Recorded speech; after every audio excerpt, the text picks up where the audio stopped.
नमस्कार, एक बार फिर स्वागत है आपका हमारे चैनल नेटवर्क लाइव पर और मैं हूं आपके साथ ईशा गर। चलिए रुक करते हैं देश विदेश की तमाम बड़ी खबरों का। अमेरिकी राष्ट्रपति यानी कि डोनाल्ड ट्रंप ने इजराइल जाते समय एयरफोर्स वन में पत्रकारों से बड़ा ऐलान कर दिया है। उनका कहना है कि गाजा में युद्ध खत्म हो गया है। ये बयान उन्होंने इजराइल और हमास के बीच युद्ध विराम कराने के बाद अपनी पहली यात्रा पर दिया। ट्रंप ने कहा कि अब हालात सामान्य होने की उम्मीद है। इजराइल की संसद में भाषण देने के बाद वो राष्ट्रपति अब्देल फतेह अल सीसी के साथ शर्म अल शेख में एक बड़े शांति शिखर सम्मेलन की सह अध्यक्षता करेंगे, जिसमें 20 से ज्यादा देशों के नेता भी शामिल होंगे, जिसमें भारत, सऊदी अरब, ब्रिटेन और फ्रांस भी शामिल है।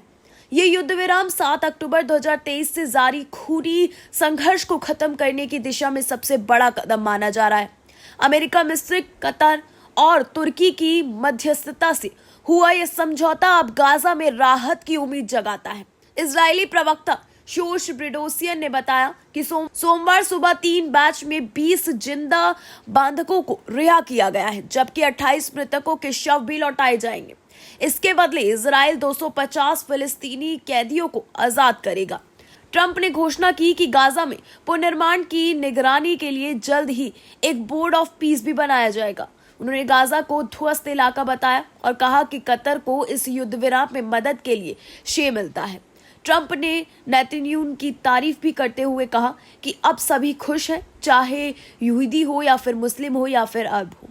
इस दौरान ट्रंप ने गाजा में स्थायी शांति के लिए अपनी 20 सूत्री योजना भी पेश की है, जिसमें आत्ममुक्त गाजा, 72 घंटों में सभी बंधकों की रिहाई, युद्ध की तुरंत समाप्ति और इजराइल हमास के बीच माफी और सहयोग का रास्ता शामिल है। योजना के तहत गाजा को पूरी तरह निरस्त किया जाएगा। एक अस्थायी प्रशासन बोर्ड ऑफ पीस के तहत काम करेगा और वहां विशेष आर्थिक क्षेत्र बनाए जाएंगे ताकि निवेश और विकास बढ़ सके।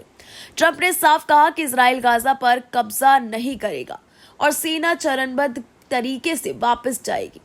इस शांति योजना का मकसद सिर्फ युद्ध रोकना नहीं है, बल्कि गाजा को आतंक और तबाही से मुक्त कर स्थिति को और नियंत्रण करने की दिशा में पेश करता है। अब पूरी दुनिया की निगाहें शर्म अल शेख में होने वाली है इस शांति सम्मेलन पर टिकी हुई है, जहां तय होगा कि क्या सच में गाजा की जंग अब खत्म हुई है या ये सिर्फ एक नई शुरुआत है।